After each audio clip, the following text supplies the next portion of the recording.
KILR Killer Game.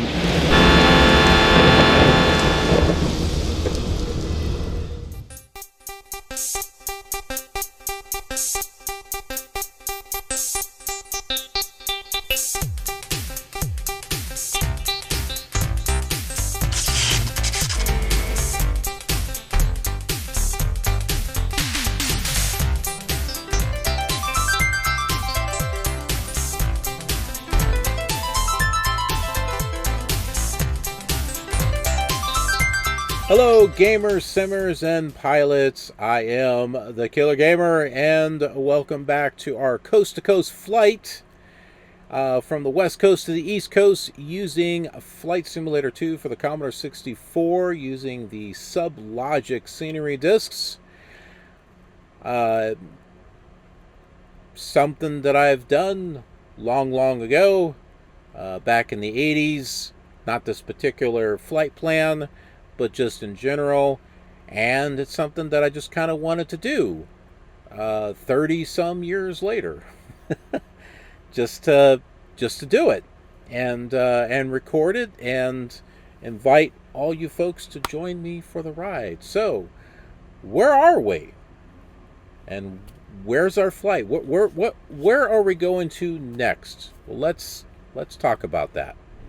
Okay, so here are the collection of SubLogic Flight Simulator 2 maps.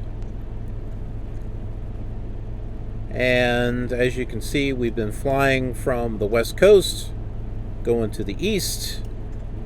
And we are currently right here at Champaign-Urbana, University of Illinois, Willard.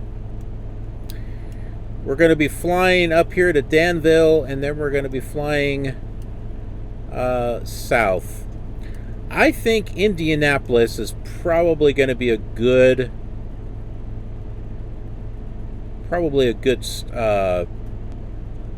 next point to stop, because then we've got Cincinnati, Pickaway County. Yeah, we got quite a bit of a flight going this direction here. But yeah, I think that's a good way to kind of break it up a little bit. Stop in Indianapolis, and then Cincinnati. Then, do some more longer flights again. Oh, Lebanon. Lebanon, Warren. Oh, I was in Lebanon, I think. Was it Lebanon? I have been to Lebanon, Ohio. Ooh, that's kind of cool. Kings Island is somewhere out in this area. We won't see that in this game. I wonder if Kings Island is in Flight Sim 2020. I never even thought to look. That'll be something I'll need to do. Okay, so yeah, we'll fly up here. I don't know. We might land at Indianapolis, and we might go to Cincinnati. We might go to Cincinnati, because we went from St. Louis all the way to Champaign. So I don't know. I think, yeah, you know what? I think we might fly to Cincinnati if it's not too far. We'll see. We'll kind of play it by ear. That's what we'll do. Okay, so we're going to tune in to Danville 111.0, and then Indianapolis 116.3. Yeah, I think going to Cincinnati would be a good thing. I think so. I think that's what we're going to do. And is this all scenery disc number 7? I think this is all scenery disc number 7 over here. But we'll be going to scenery disc number 11 somewhere around this area. Is that my company trying to give me a load because I can't take it? Something just came through. We'd like you to take this load. No. I'm actually shut down for the next few days. But nope. Not taking it.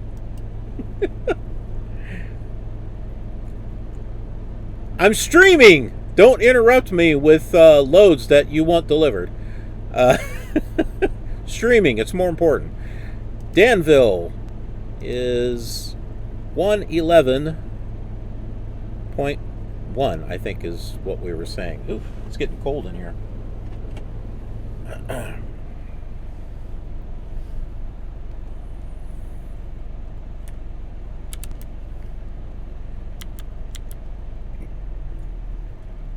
Now, was it 111.0? Because I can't remember. I think that's what it was. Yeah.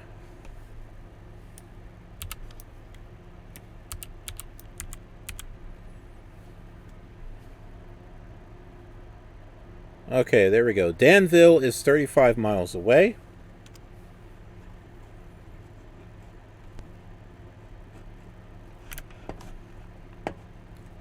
I am having trouble with my mouse, apparently. Indianapolis is 116.3.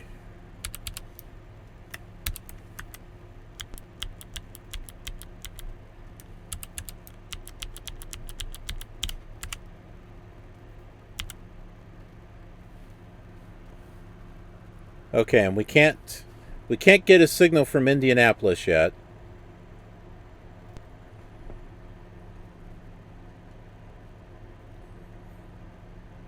Yeah.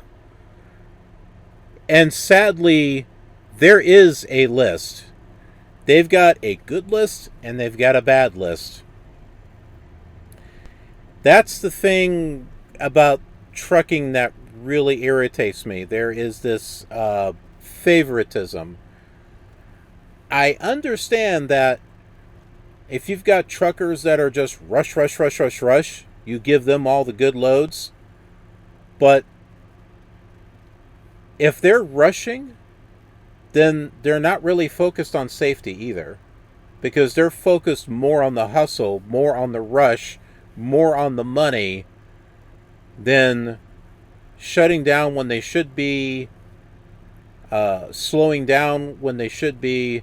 I mean, every single day that I'm out on the road, I see truckers speeding, tailgating, blasting their way through construction zones, city traffic. I see it all the time, and it's irritating. It's very irritating.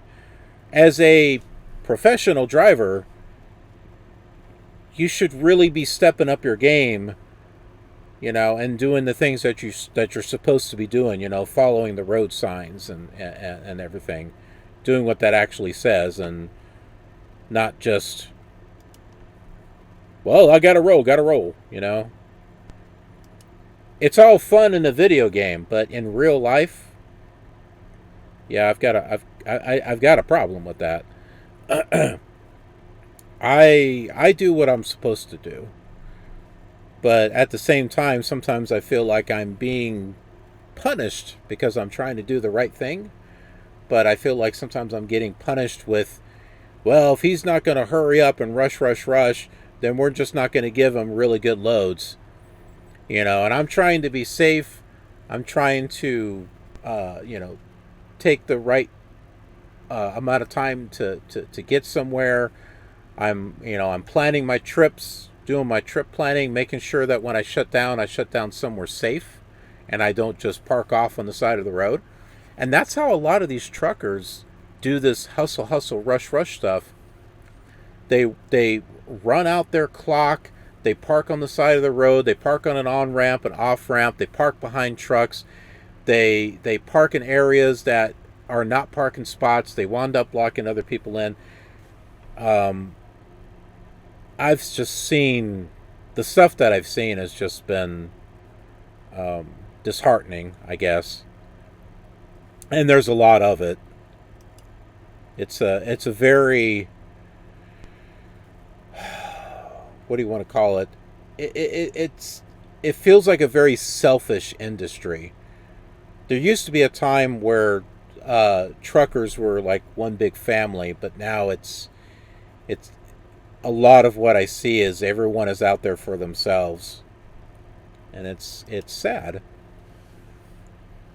But what's not sad is that we're going to get back to flying again, because that's the thing that we all enjoy here. So whenever you're feeling down, all you got to do is go up into the air. That's what we're going to do.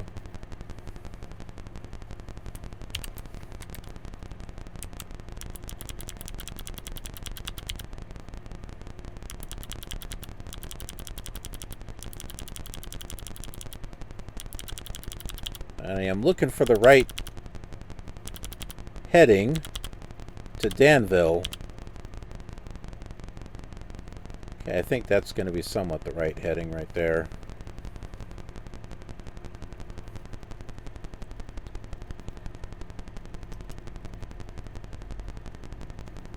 Let's see.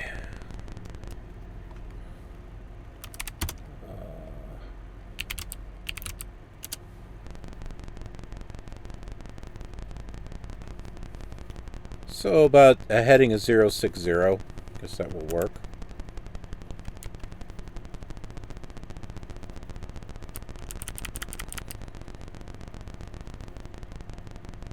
All right, let's find us a runway.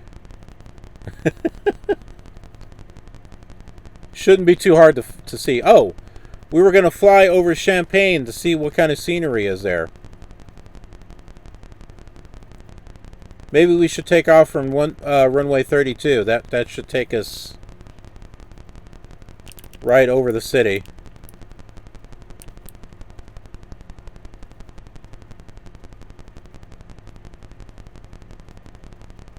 Mad at me? What VATSIM thing? I don't know anything about... What do you know that I don't? I don't know anything about them being mad because of VATSIM. I haven't done that in a long time. Do you know something I don't?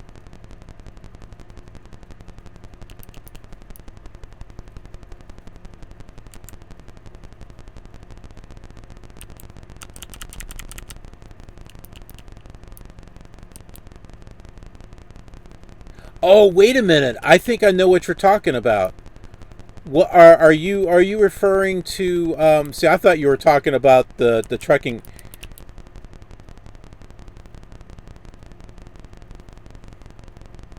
I know what you're talking about. You're talking about. I think it was on the Russian. I did that. Oh man, it was like 24 flights or something like that. That circled around Russia or something like that, and there was one where they kept telling me to do this, do that, and I was taking it serious. I was trying to follow their directions, but the plane, you know me and airliners.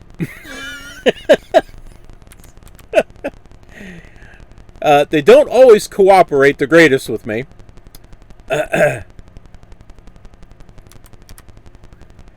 And I was struggling with it. It was like it wasn't working the way that I thought it was going to work. But no, that was long ago. And I did actually finish that entire series. I have been wanting to get back to VATSIM. I don't know how in the world I'm going to be able to schedule it.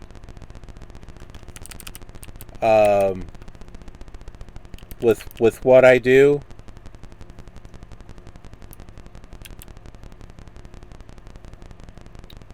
There is a VATSIM series that I had started on the channel like a while ago, and I still have tons of footage that I haven't even put together yet. I'm hoping to get back to that, but they are a little challenging because I'm doing, for that series, it was an airport to airport series, but it was all VATSIM controlled. But the thing about that is that building over there. Well, if that's the building, I don't know. The thing about VATSIM is that, and and I'm sure you know this, but sometimes you get coverage of where you're taking off, but you don't have coverage of where you're landing at, or you don't have enough. So on some of these flights that I did with VATSIM, I planned them out in such a way that I would record a portion of it with the controllers at one of the airports, and then when they would have the controllers at the other airport, then I would do the flight again or something. So in other words, so I'd be able to piece it together so that way it would be close to having, you know, the most ideal simulation experience with VATSIM.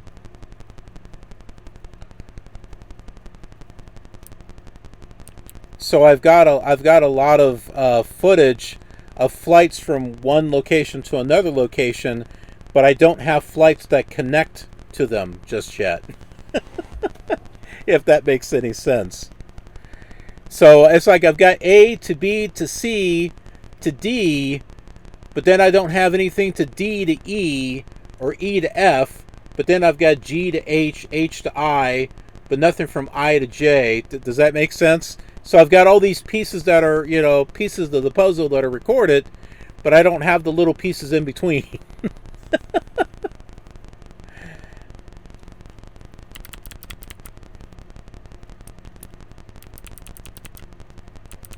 I would like to get back to that, but that series really did not get the type of viewership that I was hoping that it would get. I thought a series of VATSIM would be interesting for people to watch, but not a whole lot of people watched it. I mean, I still want to do it for myself, but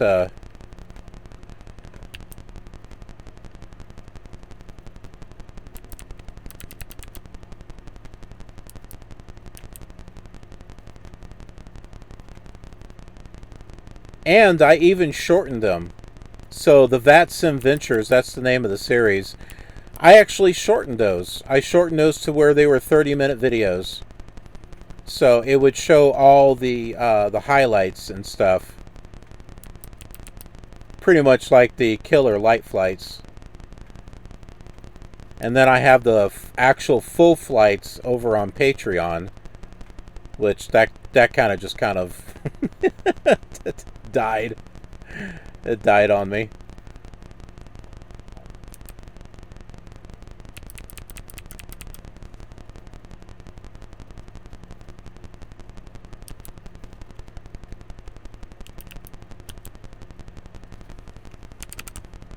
Okay.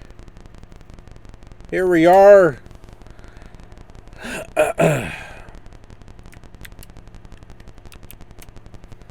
On runway 32.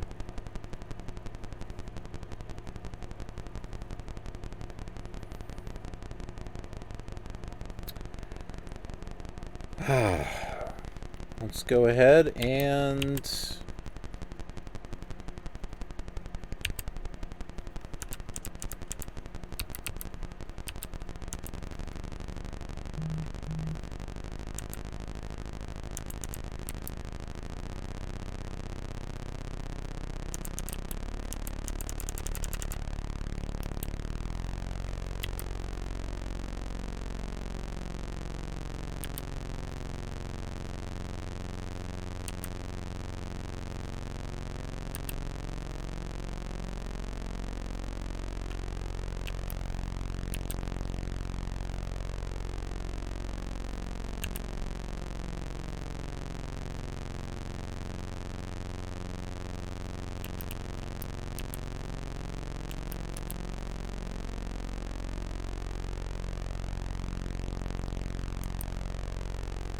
I think we're up. I think we're up in the air.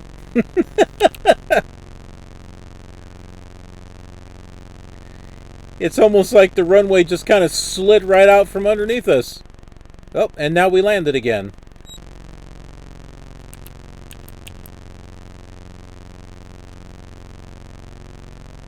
That's one of the shortest touch and goes in the history of touch and goes.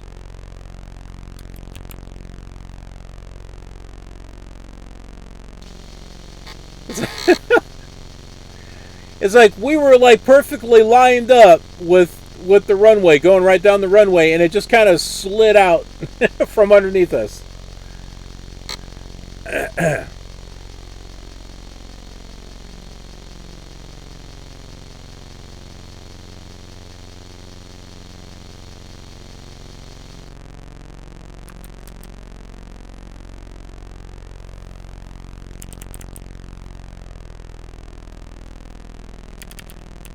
Okay, let's not get too high up. Let's go fly over there by the university.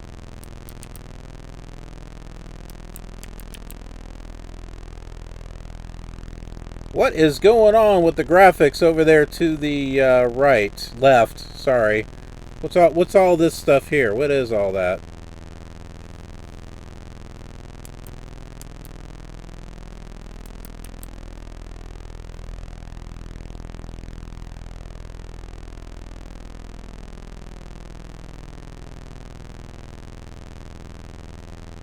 I don't think that's a harbor. I think that's a glitch. Oh my. The whole thing looks like it's glitched.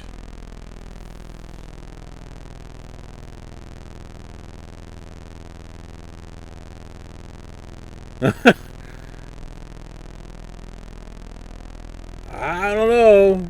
I might have broken it. It's hard to say. It looks like it was fixing itself there a moment ago.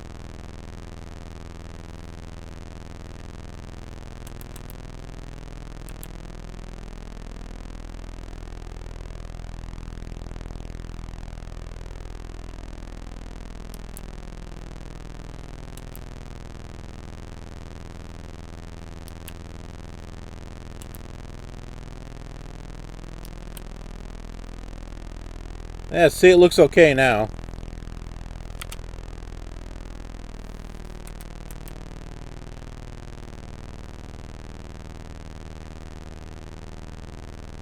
Okay, there is something right there, I think. Yeah, there's a couple of buildings over there.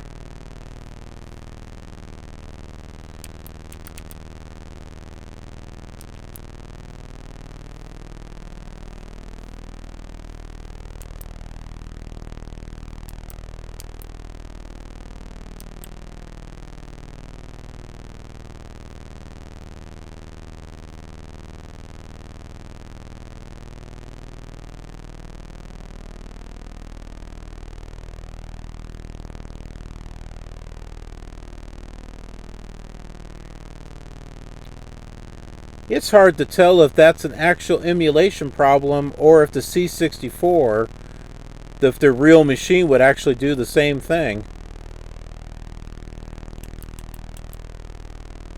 Well, we didn't get a really good look at those pieces of scenery.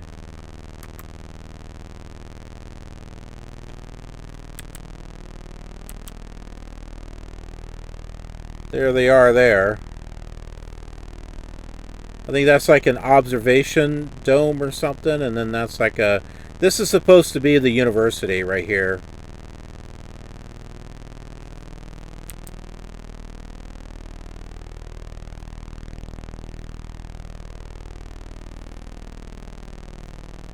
There might be one other piece, but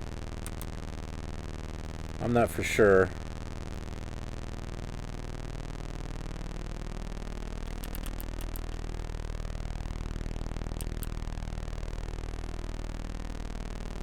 This is looking kind of bad all of a sudden. I think this is an emulation issue.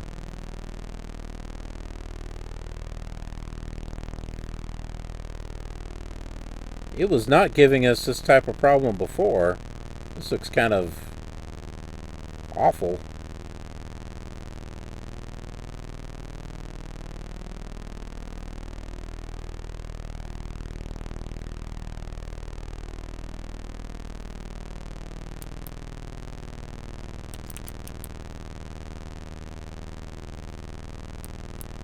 Maybe we just need to get out of this area.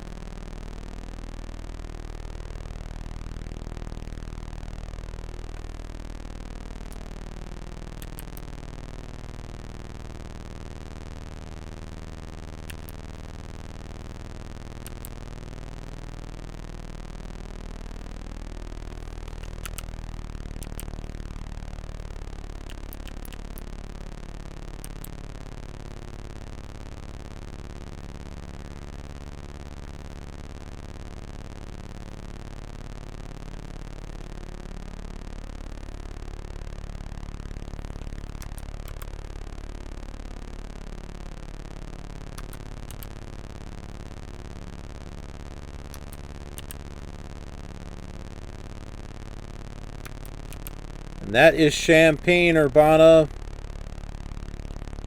behind us, which I actually have been through a couple of times, at least. I have driven through Champaign-Urbana.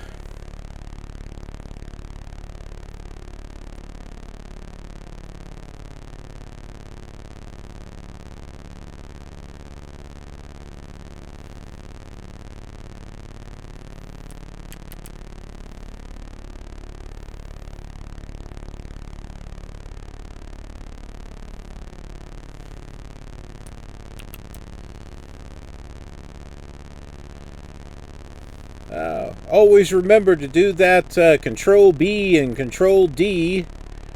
That's why I've got such a habit of doing it. I just did Control B and it adjusted my altimeter because apparently it was off.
So this is Interstate 74 off to the right.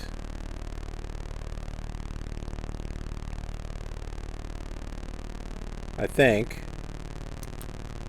That should be going to Danville.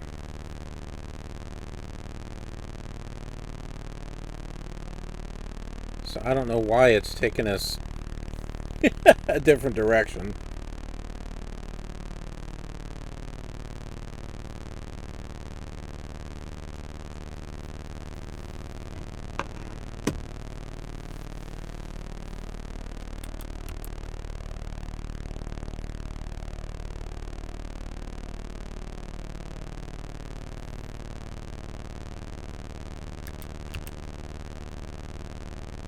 Wave goodbye to Champaign.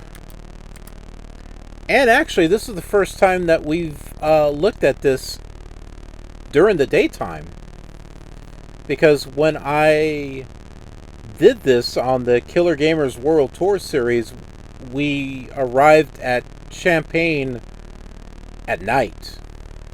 It didn't start getting in daylight until we got to Peoria. So this is the first time that we've actually flown over Champaign during the day. With the old simulator. I did it during the daytime with the VR flights that I did with P3D, X-Plane 11, and Flight Sim 2020.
So I do believe that we're going to have to...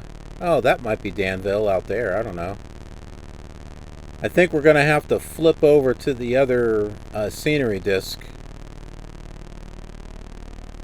once we get past Danville.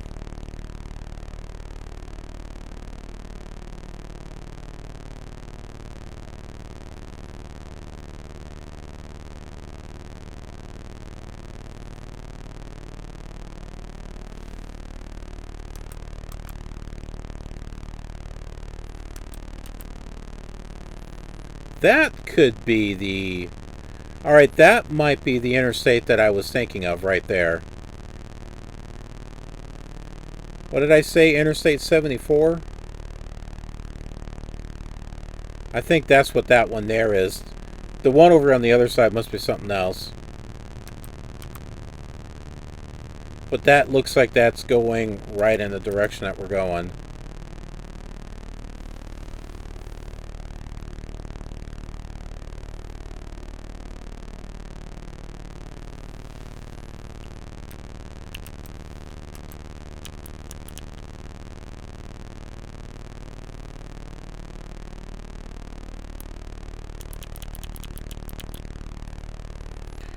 Okay, so Indianapolis is going to be on the other side of the scenery disc, which means we're not going to be able to pull up the VOR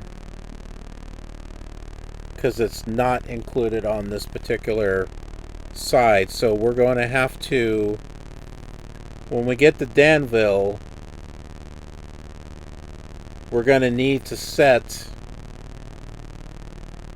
a radial, a vector, to depart from it that will get us in the direction of Indianapolis. So let's take a look at that.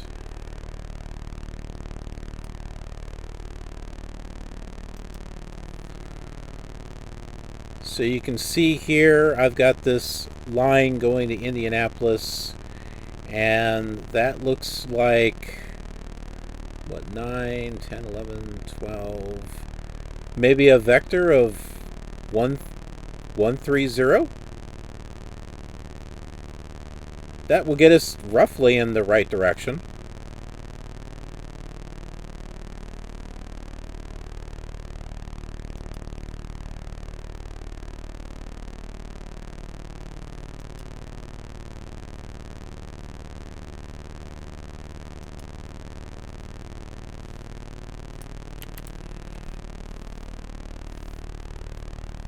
Oh, wait, it's picking up Indianapolis. I just now see this. So we may not have to change this after all.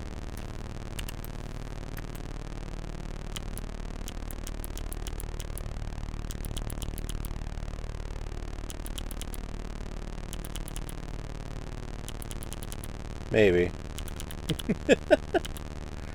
Oh, okay. No, that's looking about right.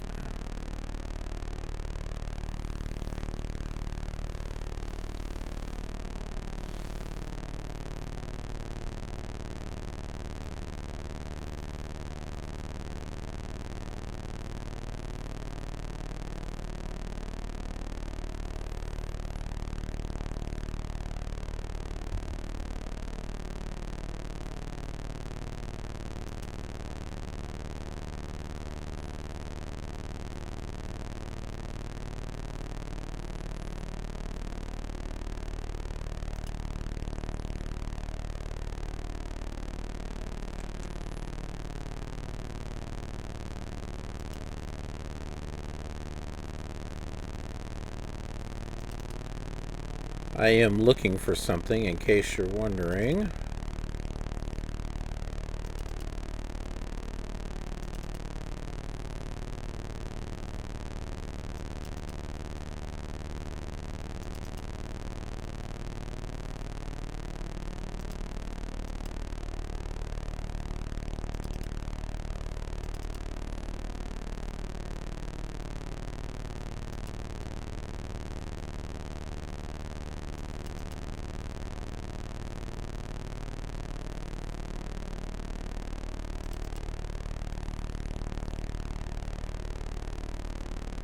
Yeah, it is scenery disc number 9.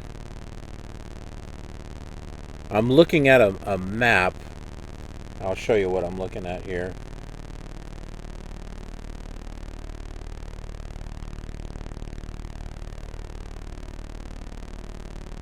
Well, may not be able to see all of it there. Let me see. There we go. This is what I'm looking at. So you can see how scenery disc number 9 kind of stretches underneath 11 there. So I believe Cincinnati is actually part of scenery disc number 9, although scenery disc number 11 is like right on the corner of it. So yeah, I think we just need to switch over to the other side there.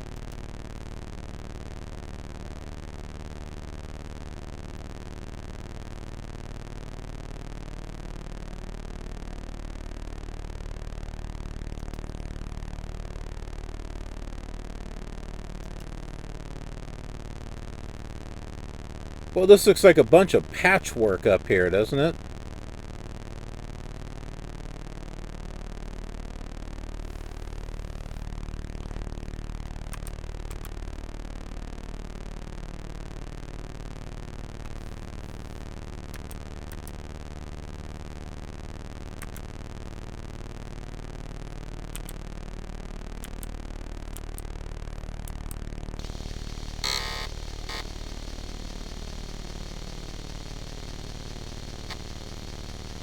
Did I zoom out too far?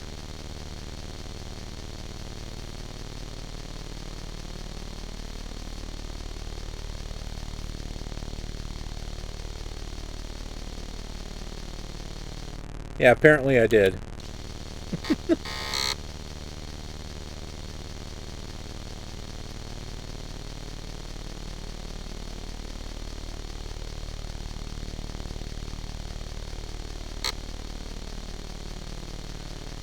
I tell you what, the Commodore 64 really loved those rainbow of colors there along the edge.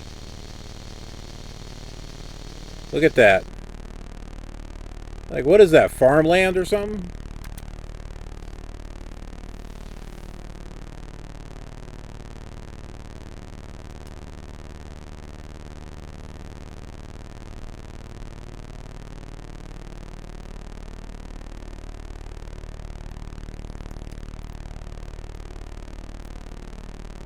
Yeah, you're right. There is some dead space there in Michigan. There's like a lot of stuff that's just missing.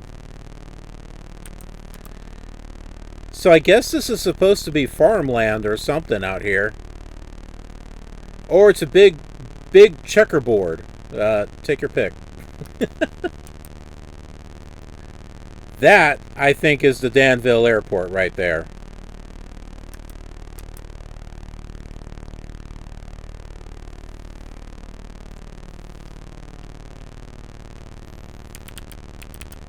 Alright, so let's go ahead. Oh, we got all those graphical problems again.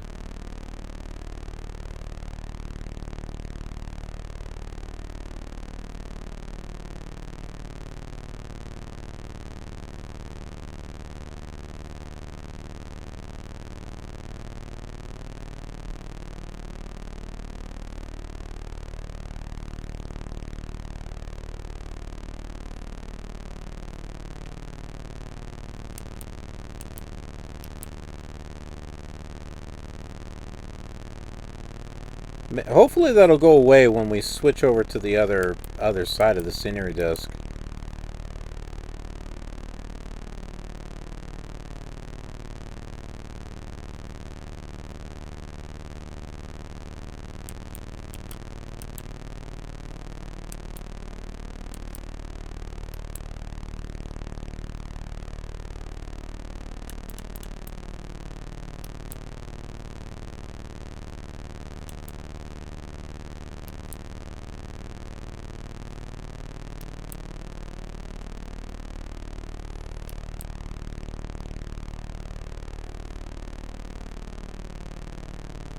Yeah, on the Amiga, I believe it was yellow colored. I believe those fields were had like patches of yellow. It was a little bit nicer.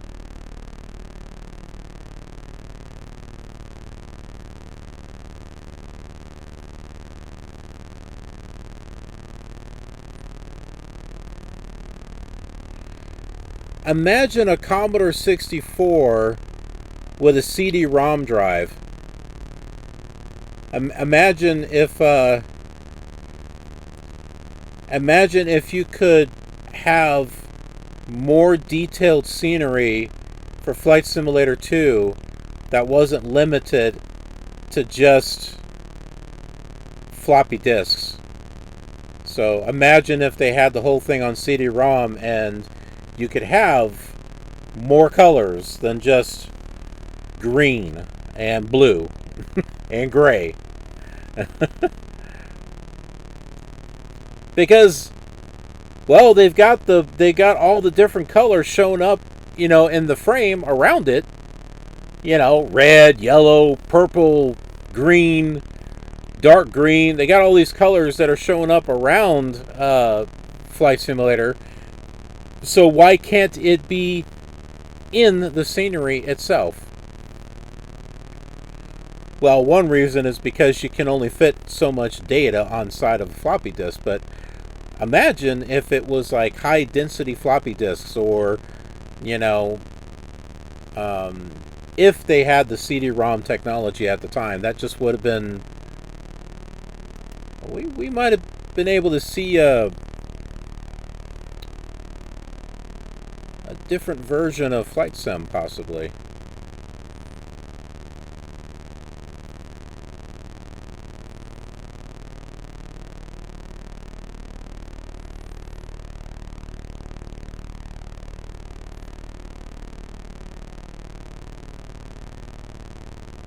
That's what I would love to see. I would like to see some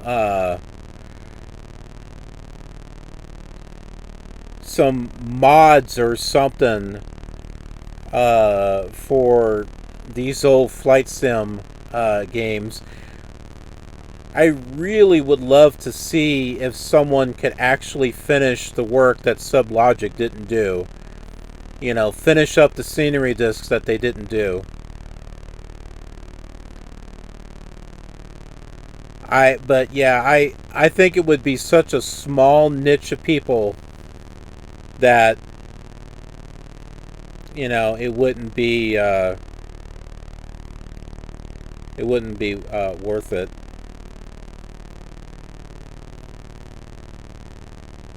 If I knew how to do it, I would do it just for the purposes of doing flights into the areas that you couldn't possibly do back in the day, if there was a feasible way to actually do it. But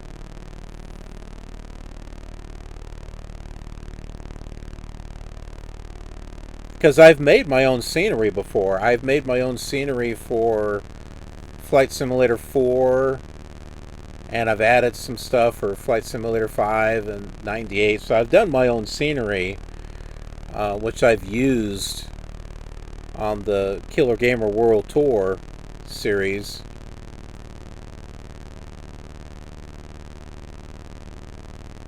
And I would definitely do it for the Amiga and for the Commodore 64 if the tools were available to actually do it with, but the programming skills are beyond my skill set.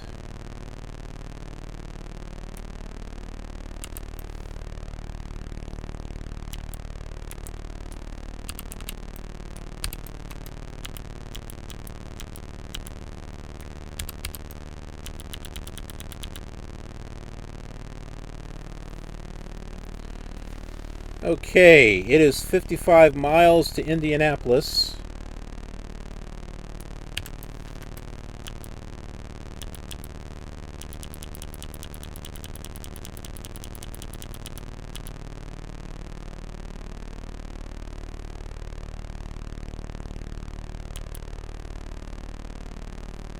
And that white line right there, I believe, is the road that will take us there.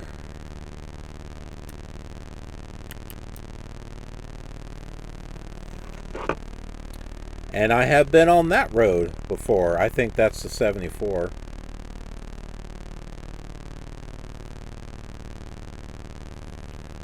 Yep. Interstate 74 to Indianapolis. I have definitely been on that route.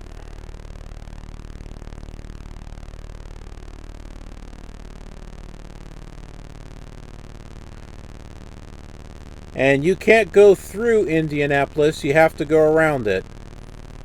Because the I-70 and the I-65 right in the center of Indianapolis is all torn up. It's all closed.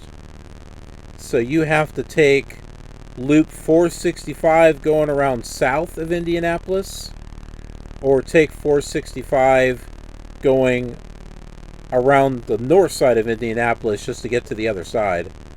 So yeah, you can't go through it. There was a surface street that I took that got me sort of around it and over to the 70, so I didn't have to take this 465. I can tell you though, if you take the 465 going south around Indianapolis, it's a mess. I've done that a few times, and it's a mess just driving in that.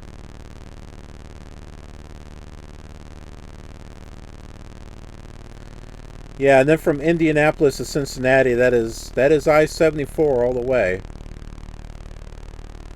I-70 will take you to Columbus. And that is on scenery disc number 11.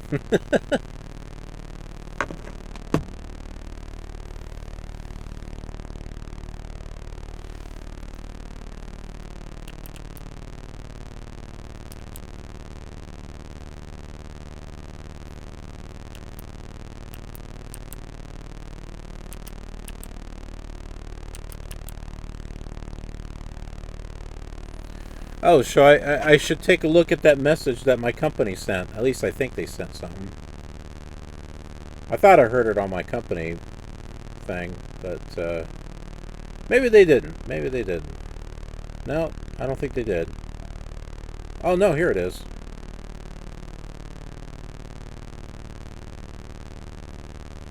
Oh, okay. It was just talking about the phone system. Oh yeah, we're having problems with our phone system, blah blah blah blah, and now it's yeah, the previously reported issues have been resolved. So that's all that was.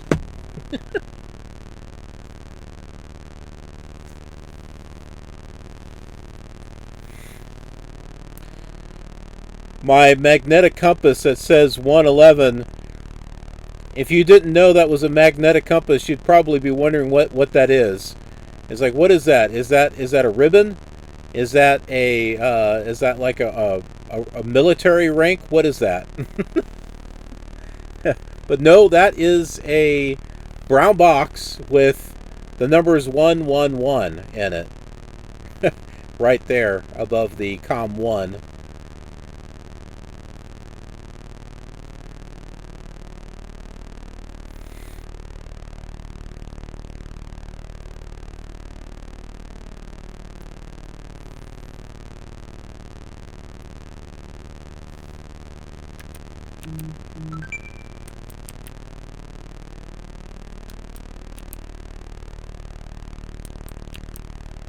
Yeah, so Danville is out in that direction.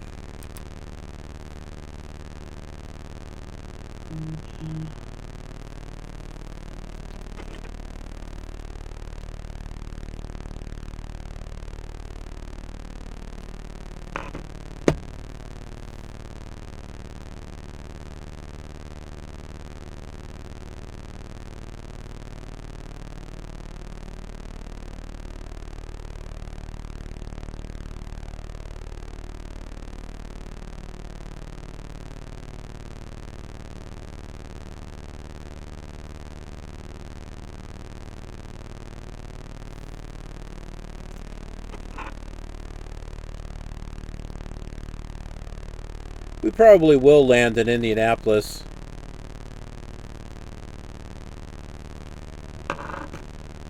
That way I can make dinner for myself.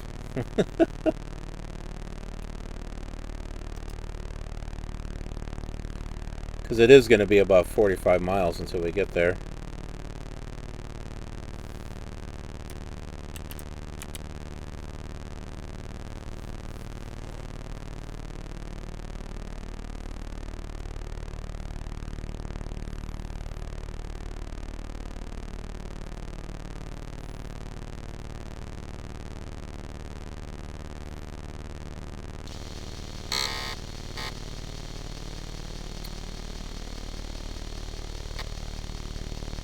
This is where we'll be switching to the other side of the scenery disc.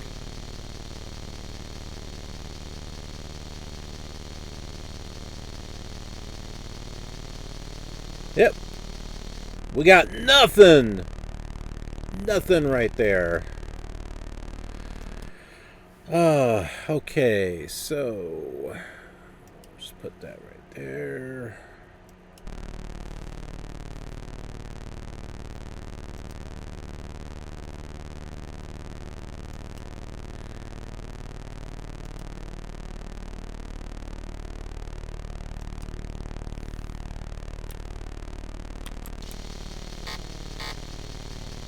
Load up the other side of the scenery disc.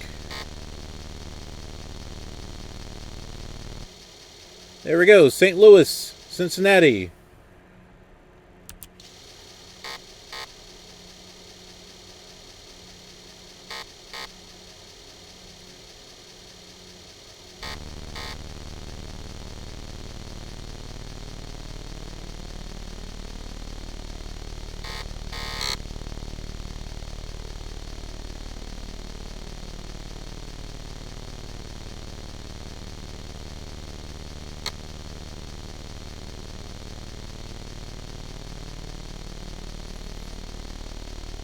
And there we go. We are back on track. There is I-74 right there. 45 miles away from Indianapolis.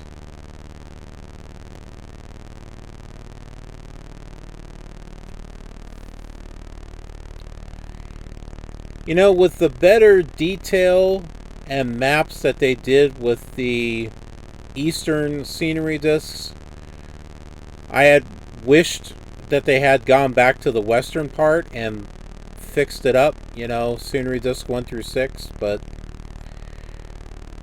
on the same token, I'm just glad that they had the western scenery disc actually completed, because they never did complete the eastern side, and I wish they would have done that. Eventually, we did get a complete USA set of USA East and USA West that we could use on Flight Simulator 4. But it would have been nice to have those actual scenery discs that you could have used here with the Commodore 64. Definitely the Amiga. The Amiga was definitely cheated. It was definitely cheated. Although I think the Amiga had it better than like the Atari. I think the Atari had less scenery discs available for it than the Amiga did.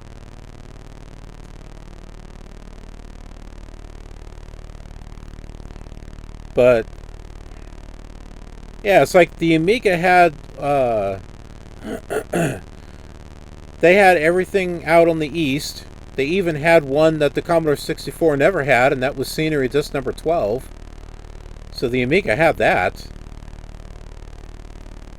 If they had just released the Western scenery set for the Amiga, I don't know, I think I would have been pretty happy with that. Because you would have had access to all of the scenery that Microsoft Flight Simulator 2 and 3 would have had access to, because all of that was made for the PC, with the exception of scenery disc 8 and 10.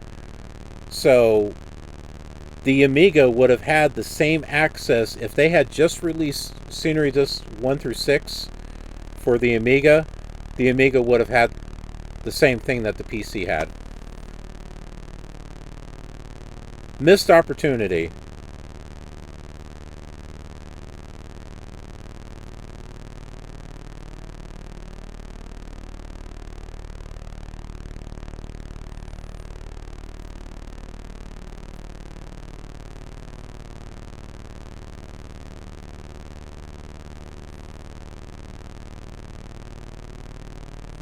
Yeah, you're right.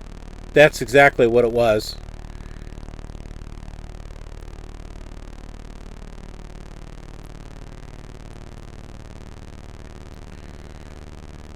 And I'm sure, you know, it's all a business decision. You know, what kind of resources would they have had to use to port the scenery discs to the Amiga? You know, but also around that time, you know, they're busy porting the Amiga version over to the PC, you know, in the form of Flight Simulator 3. So they had their hands full, and then I'm sure somewhere around there, that's when they started working on the entire USA East and West set.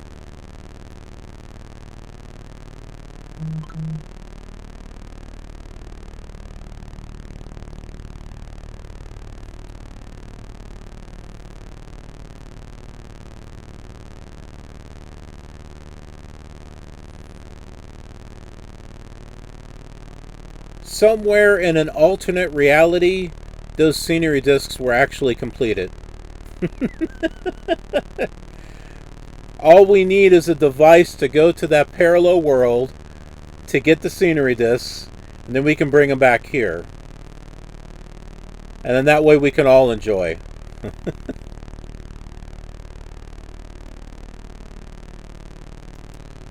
We need a sliding machine. That's what we need. We need a timer so we can slide to an alternate dimension, get the stuff that we don't have, bring it back here.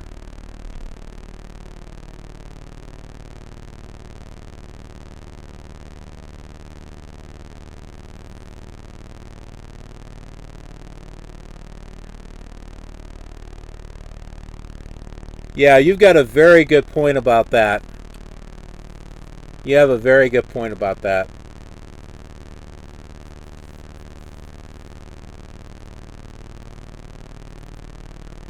Yeah, I would have been a little irritated just to get all the runways and really, you know, other detail.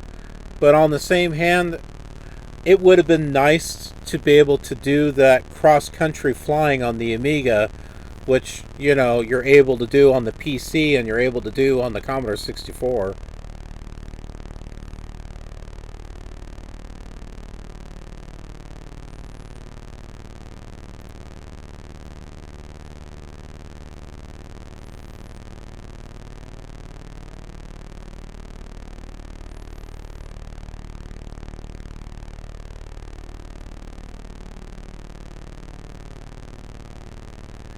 I would have just been thankful to be able to fly from coast to coast. I couldn't do that on the Amiga.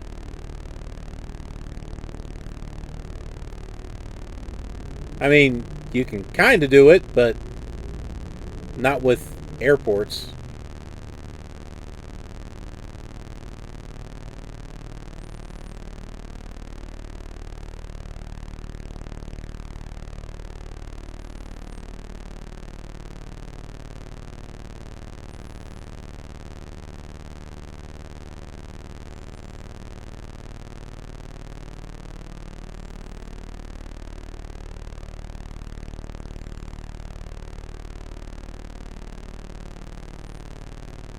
Yeah, it looks like my stream has been holding up really well. I might have to take advantage of that and come back a little bit later and do another flight.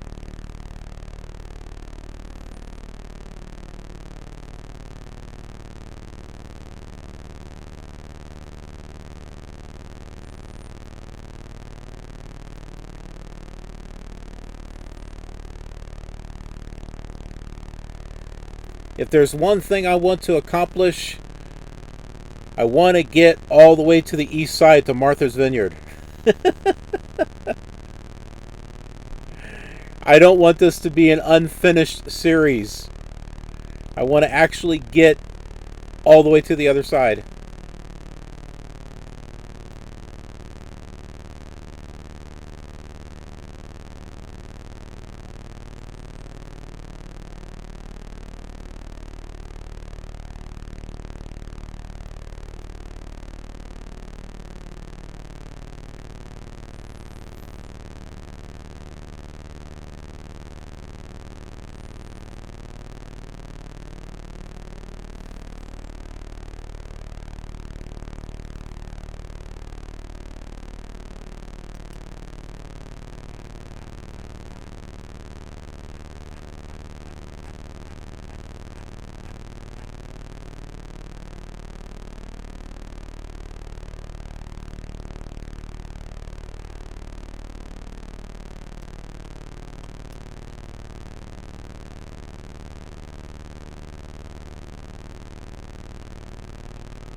Oh, there goes my truck.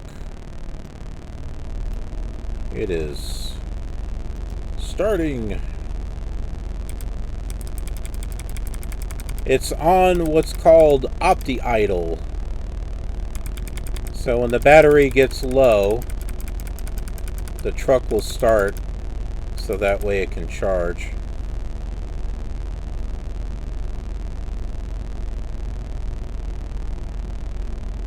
Huh.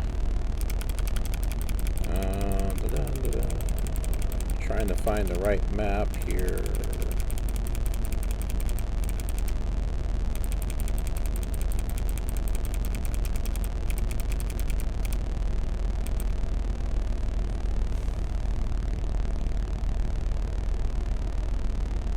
Okay, Indianapolis International does have a ILS.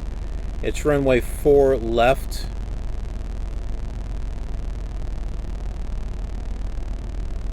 And the frequency is 109.3.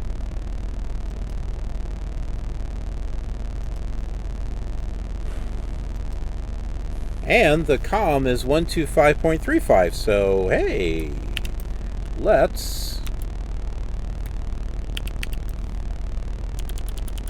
get frequency here. Maybe. Did I not read it right? Okay, maybe we're not close enough. ATIS 125.35. Okay, well, we're not getting anything.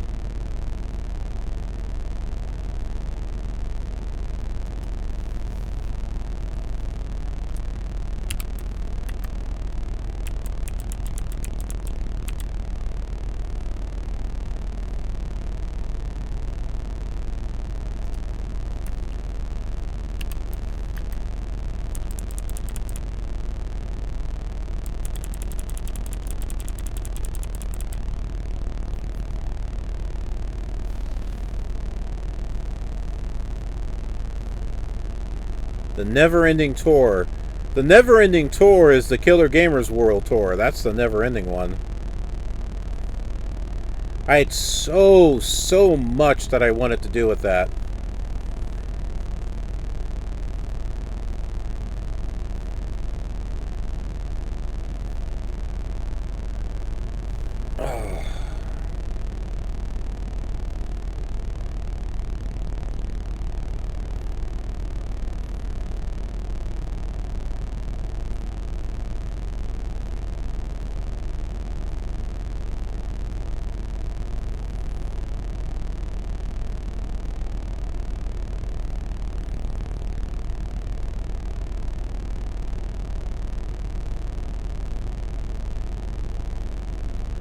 All roads lead to Indianapolis.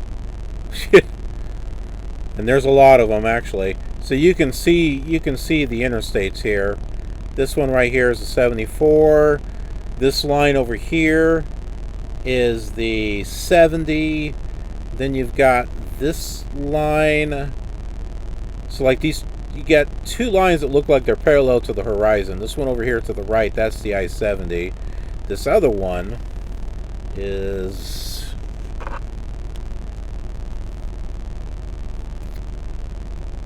I am looking. I'm getting out and looking. That's what I'm doing. Oh,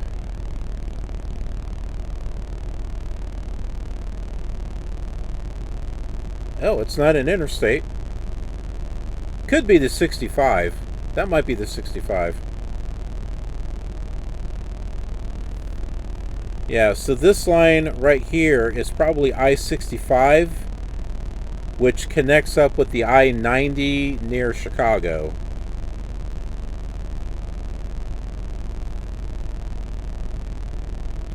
And this one close to us is the I-74.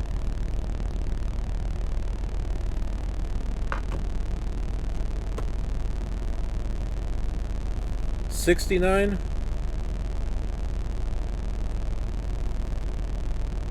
Why does it keep doing that?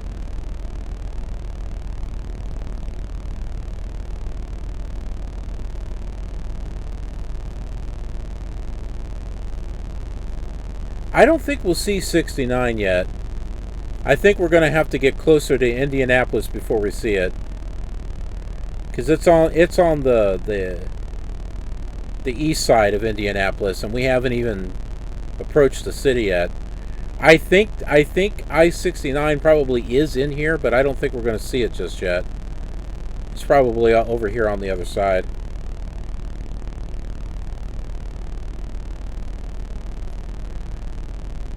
The fascinating thing about the old flight simulators, and something that I don't think very many people think about, is that it's almost a snapshot into the past. So you are seeing the interstates that were there at the time that this was created. So there probably is no Loop 465 in this scenery.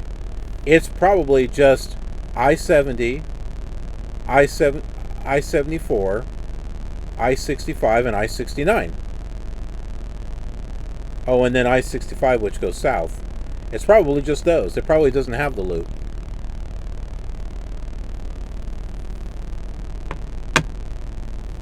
But that's kind of the neat thing about the old flight simulators and the scenery, which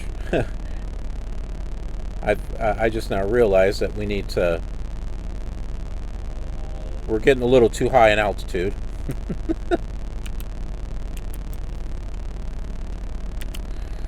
But yeah, this is like a snapshot into the past, and I don't mean a past as in the game, but you know, we're seeing, you know, the old mapping system and stuff.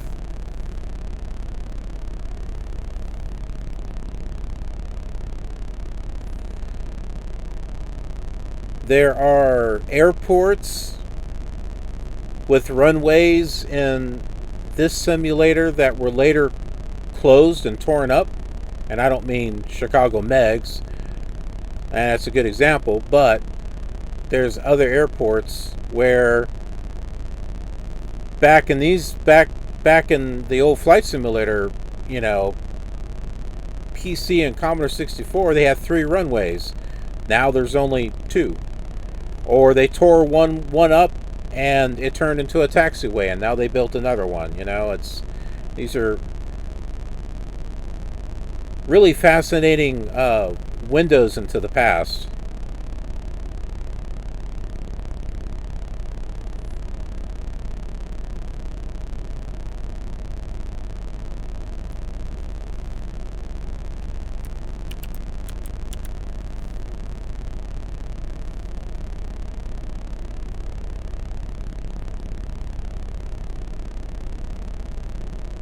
We are 15 miles from Indianapolis, and the comm radio doesn't seem to want to work. Do we have to be on top of the airport in order for it to actually give us something?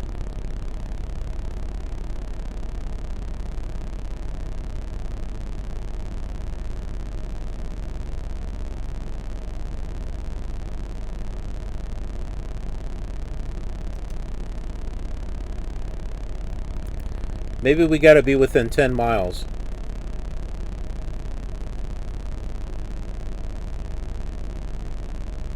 Yeah, or a mayor ordered destruction of a runway in the middle of the night. Just so he could tear it up and turn it into a park. Which, I've not been there personally, but just looking at pictures, it does not look all that impressive.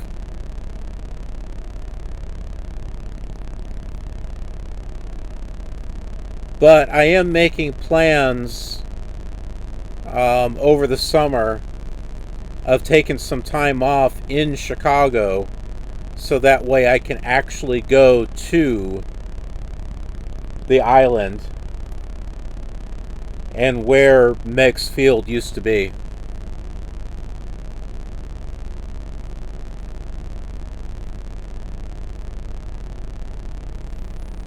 And maybe look at that observatory that's over there, and some other things.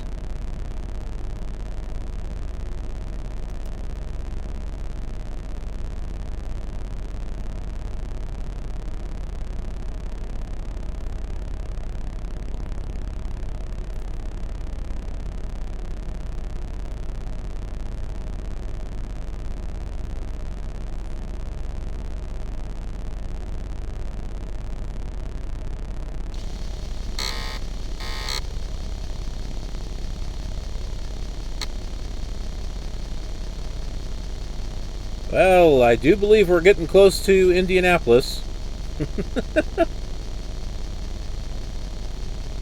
There it is! Woohoo! Departing runway 4. I remember when I got those and it says, please advise you have Kilo or Lima or whatever, and I'm like, how do you do that? What does that mean? The young teenager that I am, and I'm like, what does that mean? What does Lima mean? Mike mean? November? Why is it saying all that? I don't understand.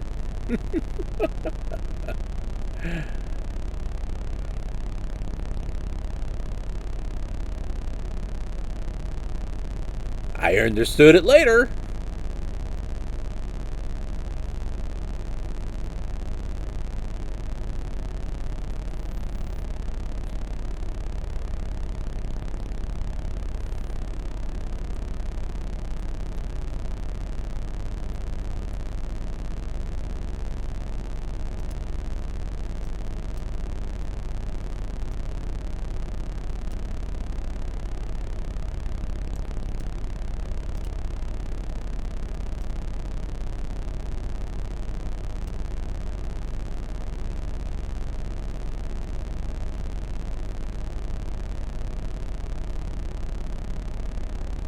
Okay, it looks like according to the map, we're going to be getting to the VOR before we get to the airport. I can show you that right here.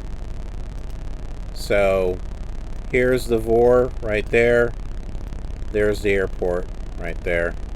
So, and we're coming in like this. So yeah, we're going to get to the VOR before we get to the airport itself.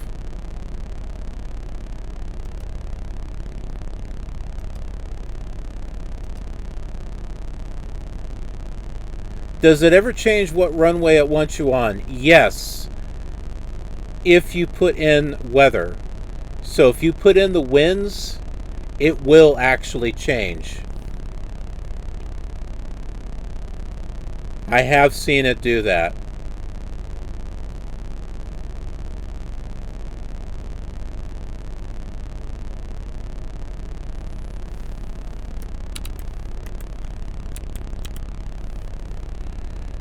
But I don't mess with the weather and the winds.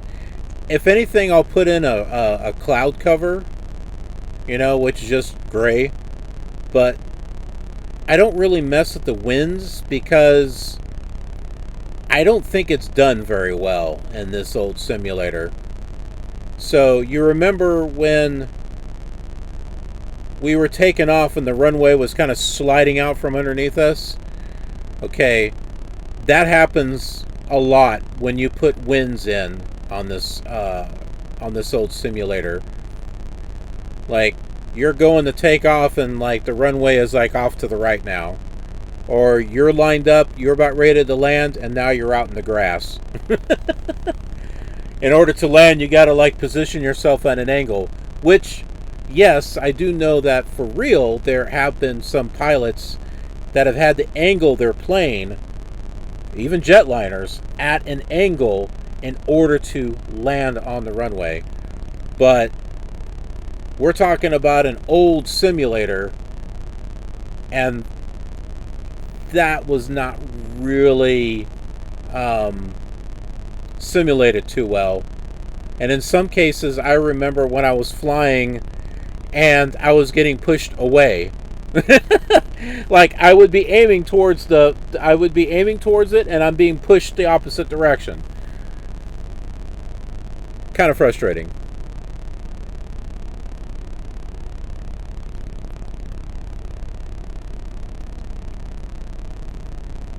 I think all you have to do is maybe add like maybe 1 or 2 knots for the winds, or miles per hour, whatever it is that they have on there, and I think that'll be enough to change the runway that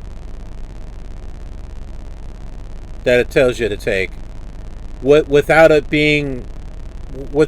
you know, pushing you away from the runway or anything like that.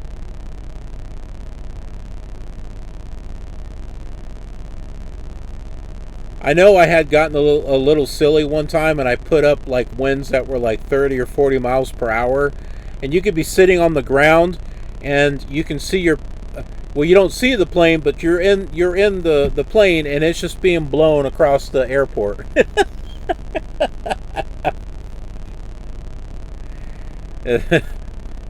that was flight sim at its finest right there.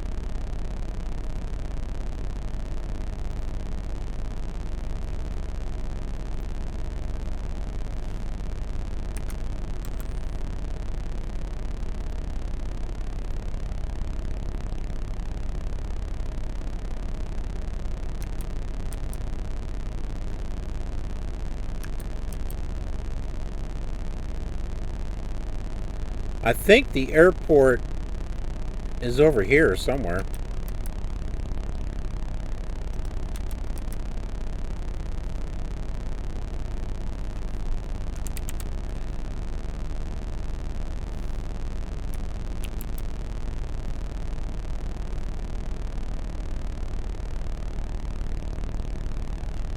Okay, our ILS has now come into focus here. Let's go ahead and change that to 109.3.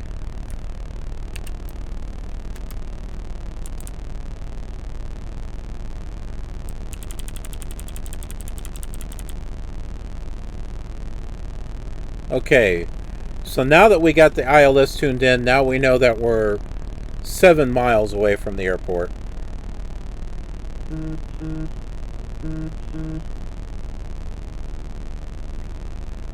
Yeah, that would be some pretty good fuel economy.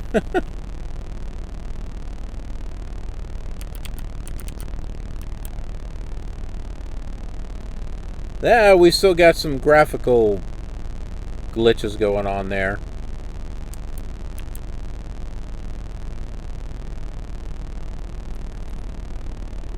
And there's something here in the center. I don't know if there's actual scenery right there or what that is.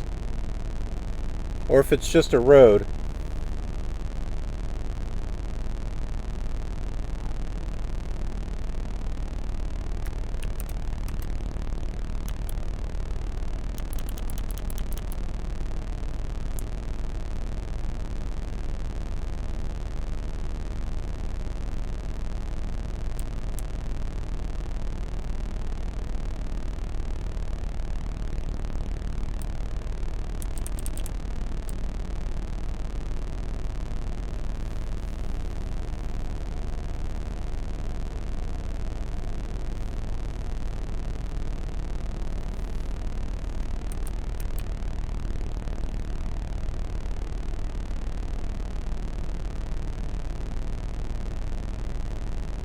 I wonder if that's the airport.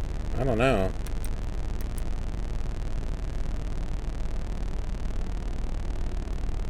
I think those might actually be buildings. I don't know.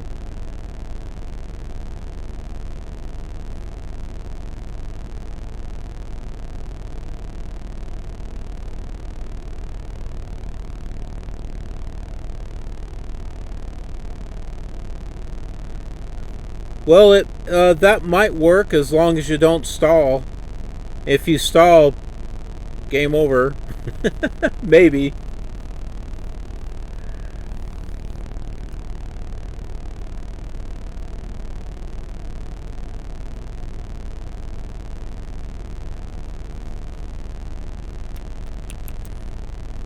That does look like some type of scenery right there.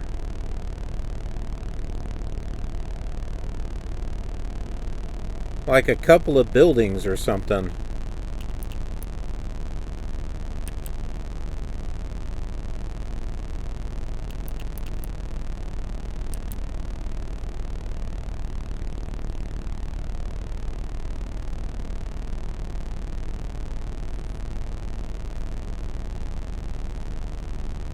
If that's an actual building, then this will be new, because I don't remember seeing anything in Indianapolis. This will be a new discovery for me. I think that is a building. The closer we get to it, the more convinced I am. Because I almost saw a shape.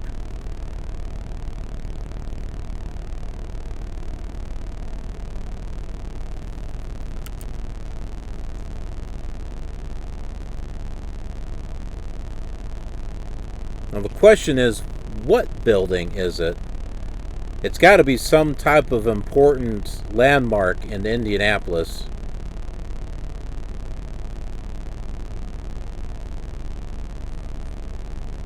This is cool. I'm seeing something I don't remember seeing before.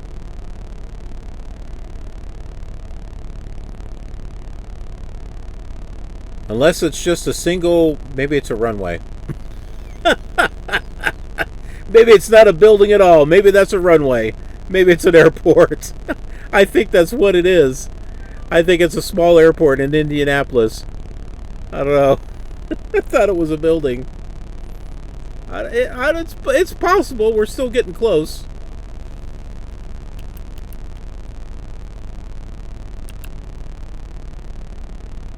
Oh, no. It kind of looks maybe like a couple of buildings. I wonder if that's what this is. I mean, that looks like 2 buildings right there.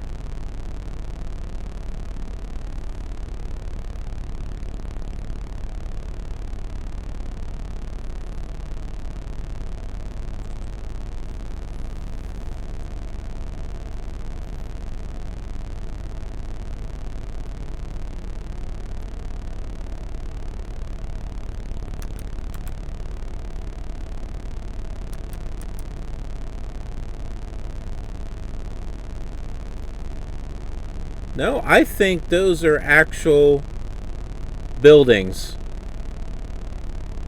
Just 2 rectangular buildings, I think, is what they are.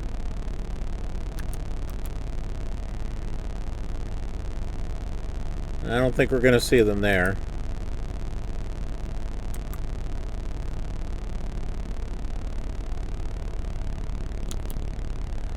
Oh, and this does look like it has Loop 465 on it.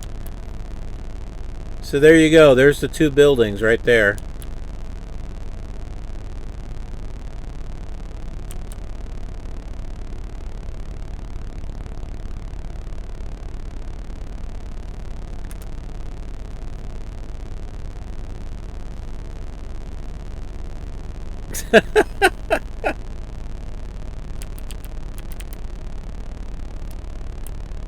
Yeah, Super 8 millimeter film's got a little bit more resolution than this. Maybe not much more, but it does have more resolution.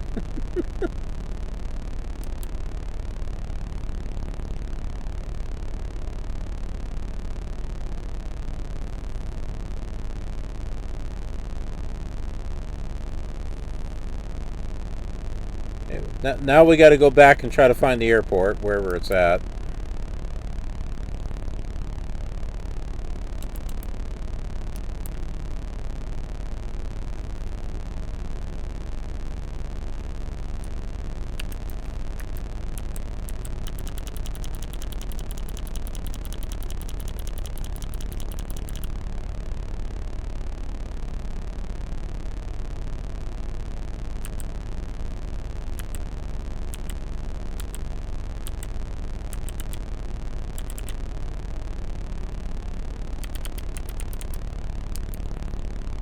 Okay, we passed it. That's what we did.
These graphics kind of remind me of what Flight Simulator 1 was doing on an emulator, so this could be like an emulation issue and not a C64 issue.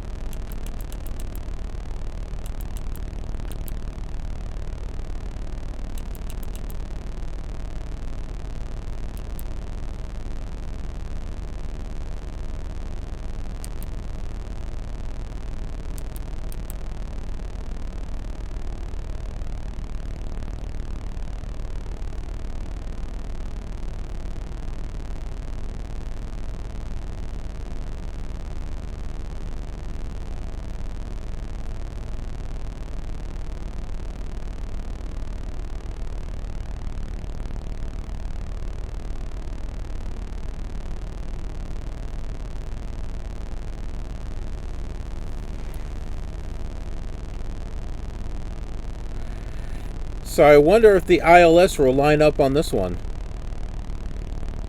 In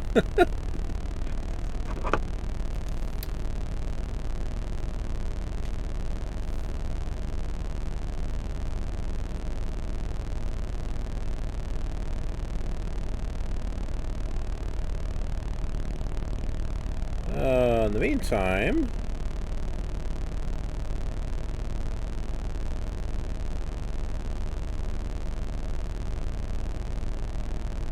let's see.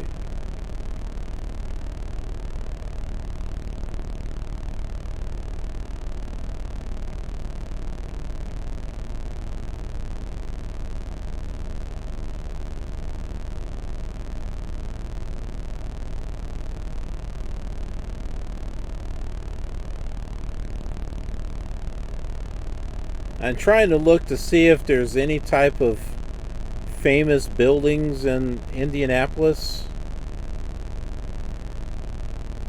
Those two buildings we saw could have been anything. From what I'm looking at here on the internet, it's they could have just made two random blocks for all we know. I hope this is not the airport. What is all that blue stuff?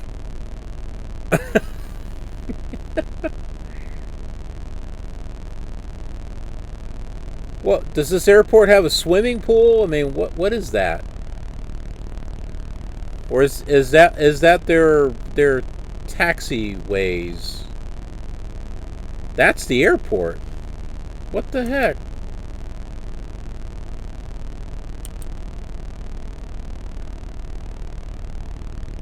The taxiways are blue, I think.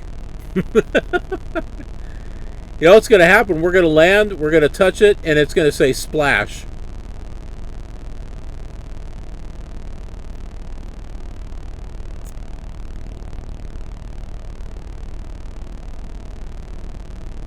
That's what that is. That blue, that's the taxiways and the...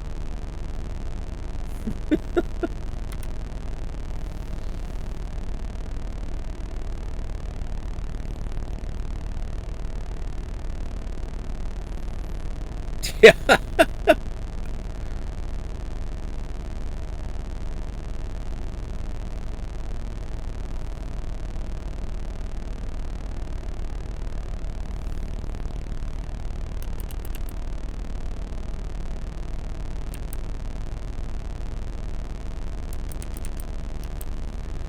Unless that's part of the graphical glitch that's going on, I don't know.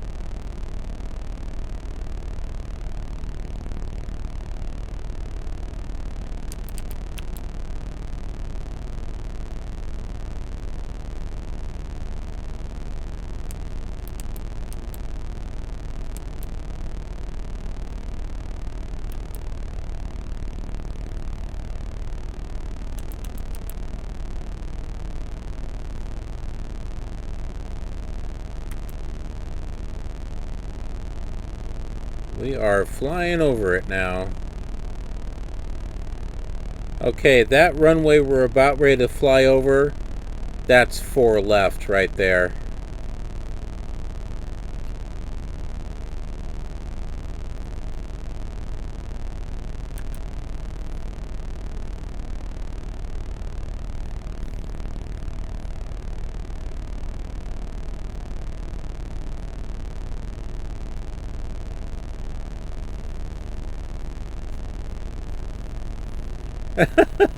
The only airport with a hydroplane runway.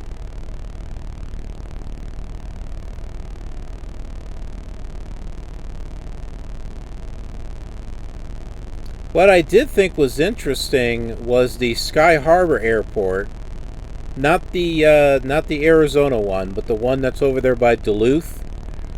The Sky Harbor Airport has a couple of paved runways, but there's a water runway there too. I thought that was interesting.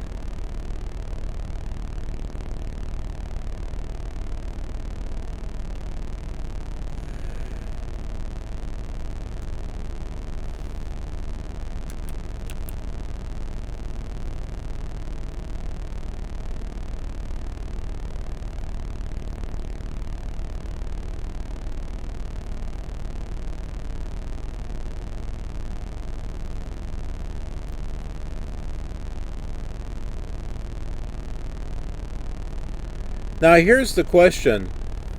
What does this look like on the PC version and the Amiga version? Does it also have a blue taxiway and a blue parking? Because a lot of these were just ports from each other, so it may have ported the improper colors as well.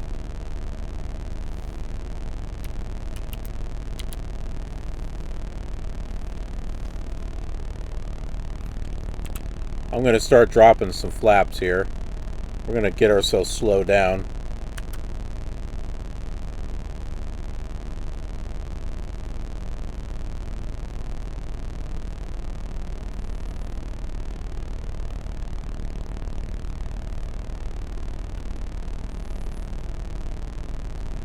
Actually, that would be an interesting idea. You'd have to fly and land at airports that have a water runway.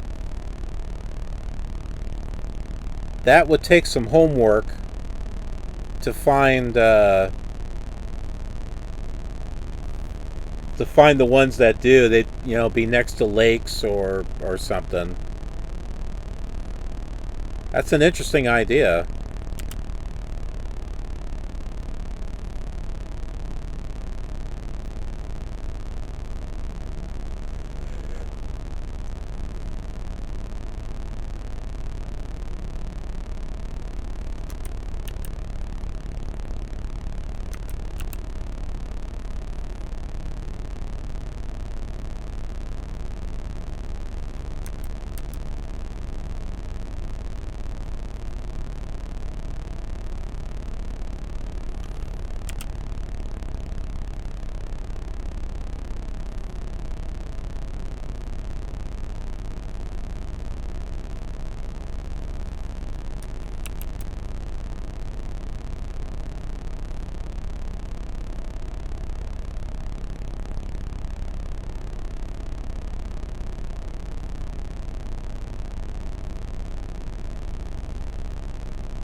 Okay, so I'm going to continue to fly here until the vertical indicator goes back up towards the center, and then I'll turn. We'll turn to the left so that way we can intersect what we hope will be the correct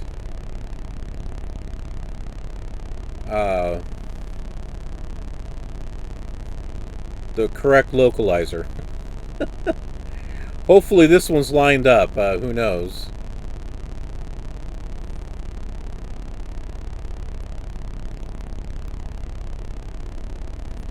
And that vertical indicator is going up, so that's good. Alright, so I'm going to drop another thing of flaps here.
Okay, let's start making our turn.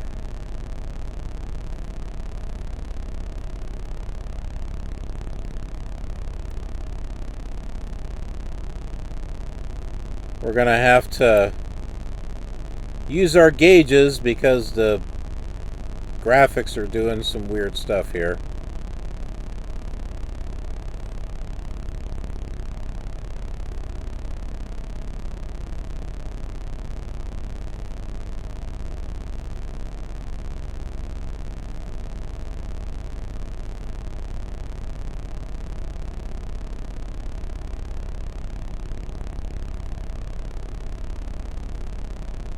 See, it'll clean itself up there a little bit, and then it kind of goes back to whatever it's doing.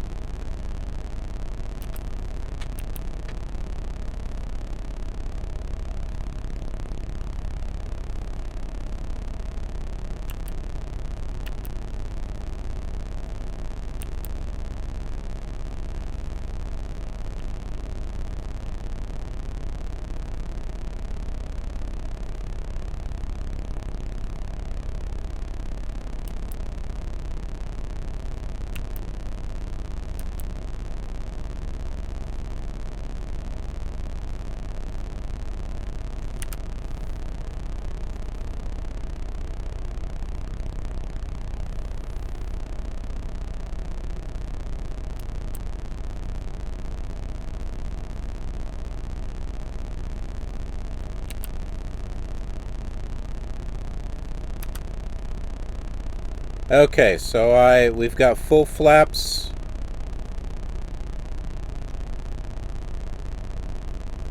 And we are on our way down here.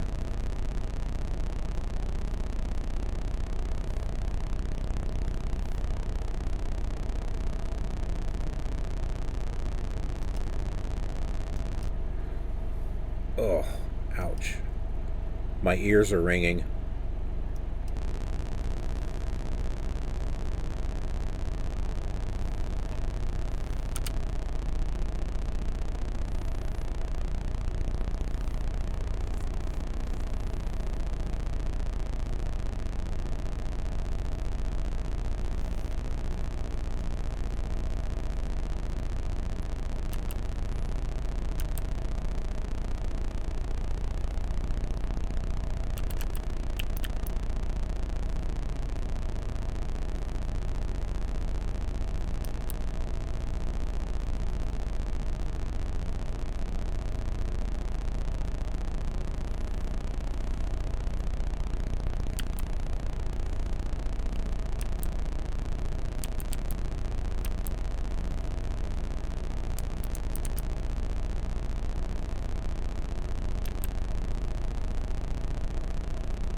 Ah!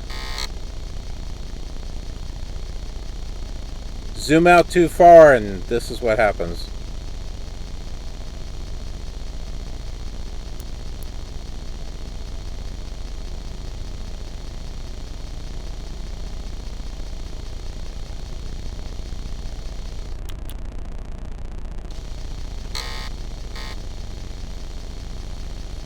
I wanted to see where the airport runways are at.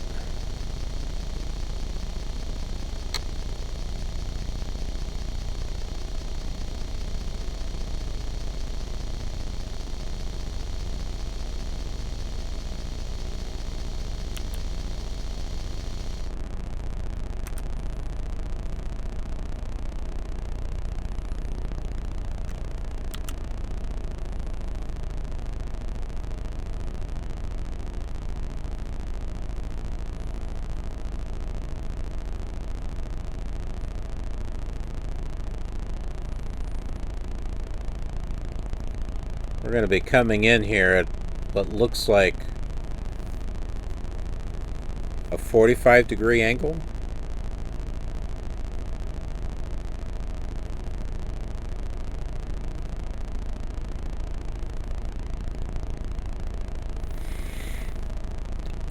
Here's the runway right here. Right there.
It takes finesse and concentration to get yourself to land on an old simulator like this, so you can focus where in the midst of all of that gobbledygook is the runway.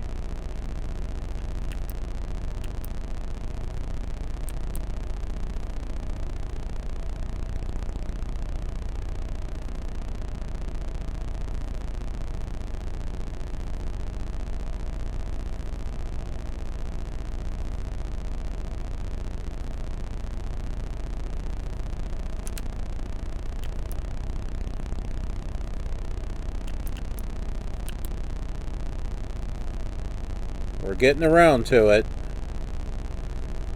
Oh, the ILS might actually be lined up on this one.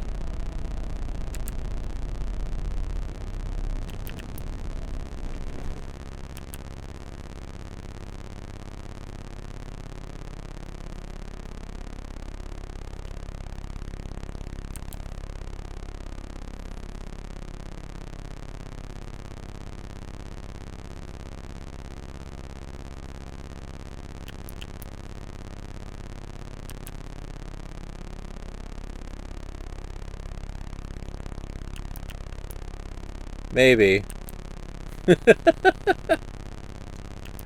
Maybe.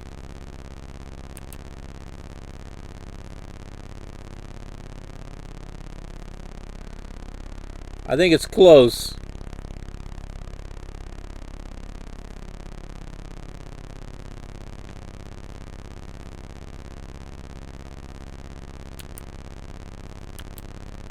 It's close. But it's definitely not exact. But there's the runway right there.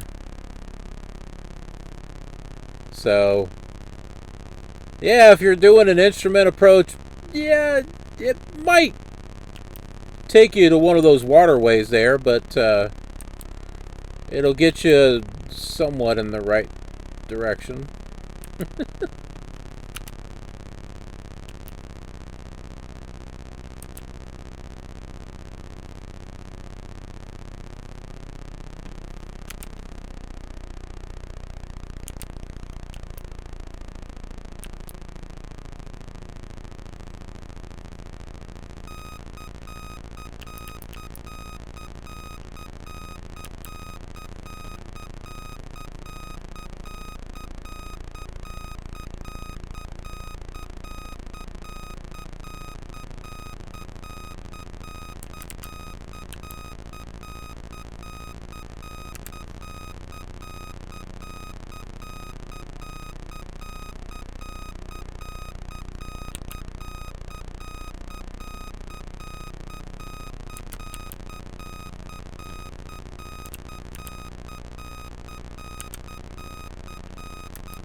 Oh my goodness. No, the outer marker does actually work, but you have to be lined up with the runway at the right spot for it to do it. I have seen it before. It's the inner marker that I don't see very often.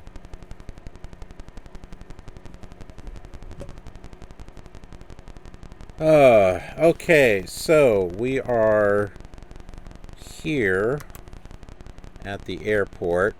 Landed right on the runway that we want to land on. Now the question is that a taxiway?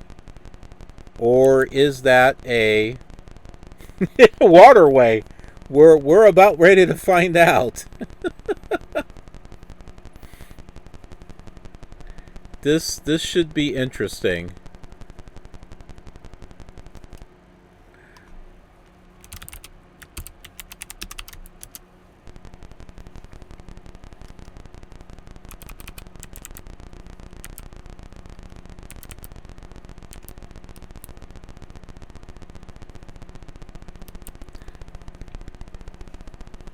Yeah, you can see the two buildings from here. There's two buildings in the distance. So I guess wherever the Indianapolis airport is at, look at a heading of 050, and maybe there's two buildings in that direction that are landmarks of some sort.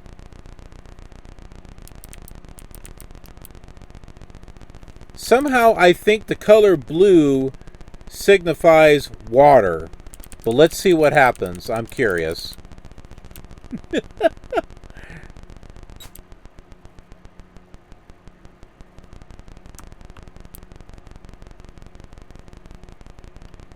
Once again, it's like...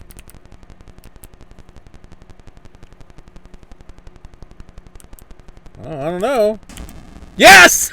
I knew it! I knew it!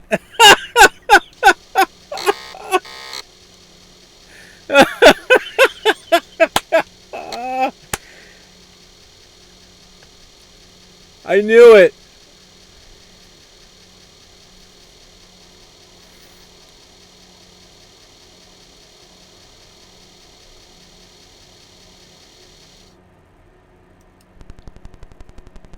This is why I did a snapshot earlier. Where did I put? Yeah, here it is. So yeah, I put my I saved my snapshot right here. So yeah, exactly. We got to find out if the Amiga's got that. We got to find out if the PC has that. As far as Flight Simulator 2 and the scenery disc. I mean, it's a SubLogic scenery disc. So if it does it on Flight Simulator 2, it'll do it on Flight Simulator 3 and 4. As long as you're using that SubLogic scenery disc. Yeah. I had this feeling because I'm just thinking of very, very basic programming language with the Commodore 64. It sees water as blue. So if you have a runway and it's painted blue by accident, guess what? The simulator thinks it's water.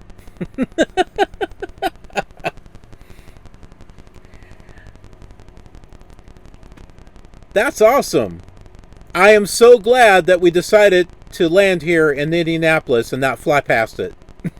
Because we discovered something. We discovered there's two buildings out there in the distance. We don't know what they are. Alright, obviously that's downtown Indianapolis, but what two buildings are they representing there? Is it just any two old buildings, or are those important buildings? Are they some type of, old famous landmark or something? I don't know. And also, apparently, the Indianapolis International Airport has, I guess they think, they're trying to be like Venice, Italy, instead of having, roadways for taxiways, they're waterways. So in order to get around in this airport, you have to have skis. Your plane has to have skis with wheels underneath them, so that way you can land on a surface, on a hard surface, but then you can kind of like roll off that surface and then float in the waterways, apparently. So it's a good thing there's no air traffic, because we're going to park right here. That's what we're going to do. Because obviously we are not going to get off of the runway and look for fuel, because that's probably floating on whatever is over there. So, oh, that was priceless. That was absolutely priceless. All right. My goodness, that was fun. Alrighty. Well, thank you for everyone that's been watching Shot and RJP and oh, I forgot the other fellow that was here with us. But yeah, for everyone that has watched here, thank you so much. Hope you enjoyed this flight. If you haven't been following me on Twitch, I recommend that you do so. I don't do a whole lot of streams. I'm not able to. But whenever I do, you'll get to see a lot of this stuff before it ever hits YouTube. Because I have to take that footage and clean it up and everything. But yeah. Now, be sure to follow me here on Twitch so you can see all this stuff early. And then, of course, follow me on YouTube so you can see all the wonderful flight stuff that I got going on there, and plus the countless of other things that I've got. Alrighty. Yep, Shot. That was definitely fun taking a swim. I needed a bath, so that works. Oh, thanks so much for watching, everyone, and we'll see you again on another stream, another video real soon. Have a killer awesome day.